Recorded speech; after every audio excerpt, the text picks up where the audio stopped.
मंत्री और इसी धरती के संतान सुरेश गोपी जी, जब से मैंने इस आपदा के विषय में सुना तब से मैं लगातार यहां संपर्क में रहा हूं, पल पल की जानकारी भी लेता रहा हूं और केंद्र सरकार के जितने भी अंग हैं, जो भी इस स्थिति में मदद हो सकते हैं, उसको तुरंत मोबिलाइज करना और हम सब मिलकर के इस एक भीषण आपदा में हमारे जो परिवारजन इस समस्या में घिरे थे, उनकी सहायता करना, ये त्रासदी सामान्य नहीं है। सैकड़ों परिवार के सपने उजड़ गए हैं।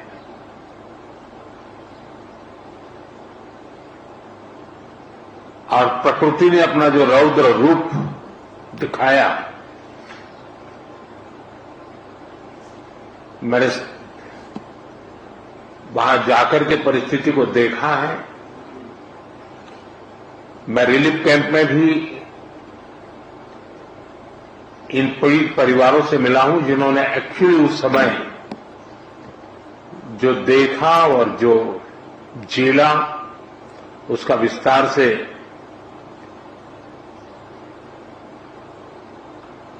पूरा विवरण मैंने उनसे सुना है। मैं अस्पताल में भी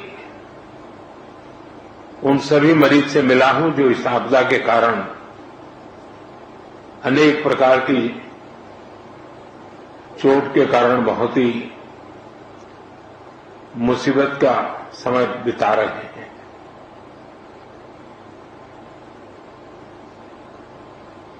ऐसे संकट के समय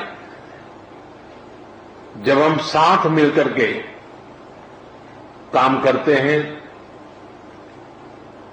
तो कितना उत्तम परिणाम मिलता है। उसी दिन सुबह ही मैंने माननीय मुख्यमंत्री जी से बात की थी और मैंने कहा था कि हम हर प्रकार की व्यवस्था को मोबिलाइज कर रहे हैं और जितना जल्दी पहुंच सकते हैं पहुंचते हैं। मैंने हमारे एमओएस को भी तुरंत यहां भेजा था।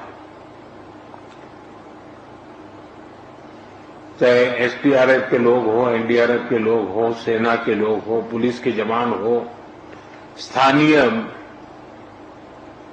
मेडिकल के लोग हो या यहां के एनजीओ हो, सेवाभावी संस्थाएं हो, हर कोई बिना रुके तुरंत ही आपदा प्रभावित लोगों की मदद के लिए पहुंचने का प्रयास किया। जिन परिजनों ने अपने स्वजन खोए हैं, उसकी पूर्ति करना तो हम मनुष्य के लिए संभव नहीं है, लेकिन उनका भावी जीवन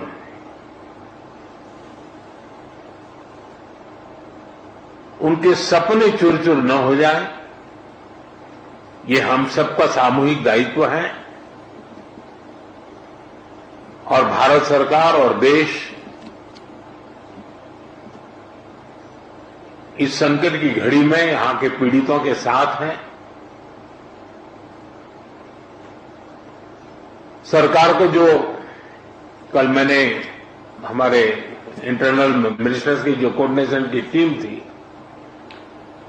उनको भी यहां भेजा था। वो कल माननीय मुख्यमंत्री जी से मिले थे, आपके अधिकारियों से मिले थे और वे भी सारे चीजों को देख करके गए हैं। और जैसा माननीय मुख्यमंत्री जी ने मुझे बताया है कि वो एक पूरा डिटेल में मेमोरेंडम भेजेंगे और मैं विश्वास दिलाता हूं इन परिजनों को भी कि वे अकेले नहीं हैं। इस दुख की घड़ी में चाहे राज्य सरकार हो, केंद्र सरकार हो या देश के जन जन नागरिक हो, हम सब उस संकट की घड़ी में उनके साथ हैं। सरकार ने जो नीति नियमों के तहत जो आपदा प्रबंधन के लिए राशि भेजते हैं उसका काफी हिस्सा पहले ही दिया हुआ है और भी हिस्सा हमने तुरंत रिलीज किया है और जैसे ही मेमोरेंडम आएगा तो बहुत ही उदारतापूर्वक इन सारी समस्याओं के समाधान के लिए केरल सरकार के साथ भारत सरकार खड़ी रहेगी और मैं नहीं मानता हूं कि धन के अभाव में यहां कोई काम रुकेगा।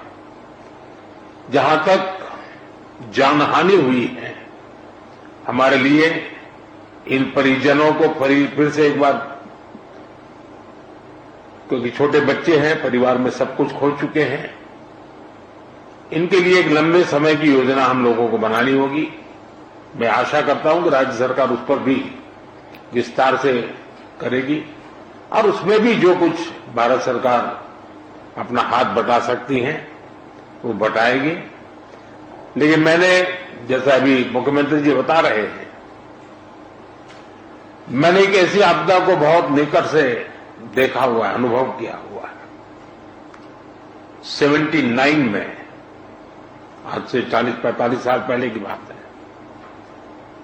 गुजरात में मोरबी में एक अर्थन डैम था और भारी बारिश हुई और डैम पूरा नष्ट हो गया। और आप कल्पना करें वो डैम बहुत बड़ा था, मच्छू, वो पूरा पानी, और मोरबी एक शहर है, उसमें घुस गया और 10-10, 12-12 फीट पानी था पूरे शहर में। 2500 से ज्यादा लोग उसमें मृत्यु हुई थी और वो भी मिट्टी का डैम था, तो पूरी मिट्टी पूरे हर घर में, यानी उसको करीब 6 महीने वहां रहा था। एक वॉलंटियर के रूप में उस समय मैं काम करता था और मैंने मड़ के बीच जो समस्याएं पैदा कैसी होती हैं, उसमें किस प्रकार से मुसीबतें झेलनी पड़ती है, उसको बराबर मैंने उसको, क्योंकि वॉलंटियर के रूप में मैंने काम किया है तो मुझे पता है। तो मैं भी अंदाज कर सकता हूं कि जिस समय ये परिवार मड़ में बह रहे होंगे तब वो कितनी बड़ी कठिन परिस्थिति रही होगी। और उसमें भी जब कुछ लोग जान बचा करके निकले हैं, उनको देख करके लग रहा है कि ईश्वर ने कैसे उनकी कृपा की, उनको बचा लिया। तो मैं इन परिस्थिति को भली भांति अनुमान लगा सकता हूं और मैं आपको विश्वास दिलाता हूं कि देश और भारत सरकार कोई भी कसर नहीं छोड़ेगी। जितनी डिटेल आपकी आएगी, चाहे आवास की बात हो, चाहे स्कूल बनाने की बात हो, चाहे रोड के इंफ्रास्ट्रक्चर का काम हो, इन बच्चों के भविष्य के लिए कुछ व्यवस्थाएं करने की बात हो, जैसे ही डिटेल बन करके आपकी तरफ से आएगी, हमारी तरफ से पूरा सहयोग रहेगा, ये मैं आपको विश्वास दिलाता हूं। और मैंने स्वयं ने, मन मेरा भारी था क्योंकि, लेकिन मैं नहीं चाहता कि मेरा आने के कारण यहाँ के रेस्क्यू ऑपरेशन और रिलीफ एक्टिविटी में कोई रुकावटें हो। लेकिन आज मैंने पूरे विस्तार से सारी चीजों को देखा है और जब फर्स्ट हैंड इन्फॉर्मेशन होती है तो निर्णय करने की भी सुविधा रहती है। और मैं आपको फिर से एक बार विश्वास दिलाता हूं, मुख्यमंत्री की जैसी अपेक्षाएं हैं, वो सारी अपेक्षाओं को पूरा करने में भारत सरकार पूरा प्रयास करेगी।